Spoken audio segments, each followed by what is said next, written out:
Assalamualaikum warahmatullahi wabarakatuh. Perkenalkan, nama saya Turita Nur Said.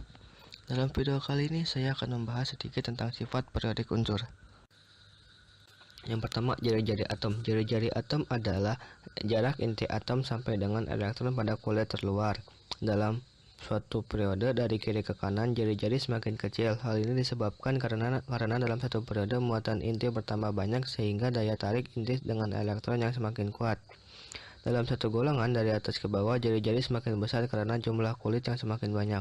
Kedua, energi ionisasi.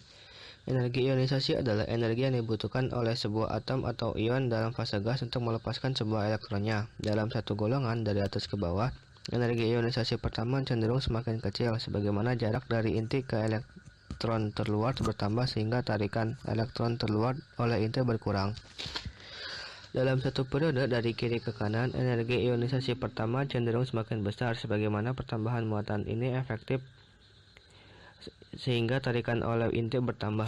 Ketiga, afinitas elektron. Afinitas elektron adalah besarnya energi yang dibebaskan satu atom netral dalam wujud gas pada waktu menerima satu elektron sehingga terbentuk ion negatif.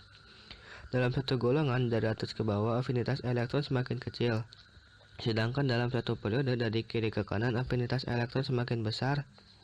Yang keempat, keelektronegatifan.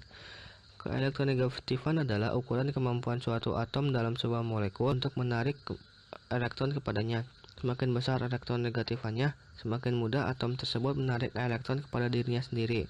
Dalam satu golongan dari atas ke bawah, elektronegatifan cenderung semakin kecil. Sedangkan dalam satu periode dari kiri ke kanan, elektronegatifan cenderung semakin besar. Kelima, sifat logam. Unsur-unsur dalam sistem periodik dibagi menjadi tiga. Yang pertama unsur logam, yang kedua semi logam, dan yang ketiga non logam. Kelogaman unsur terkait dengan energi ionisasi dan afinitas elektron. Unsur logam memiliki energi ionisasi kecil sehingga mudah melepaskan elektron membentuk ion positif.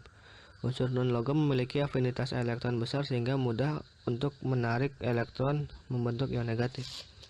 Keenam, titik leleh dan titik didih. Dalam satu golongan ada dua jenis kecenderungan unsur. Yang pertama, unsur golongan 1A sampai 4A, titik cair dan titik didihnya semakin rendah dari atas ke bawah. Sedangkan yang kedua, unsur golongan 5A sampai 8A, titik cair dan titik didihnya semakin tinggi.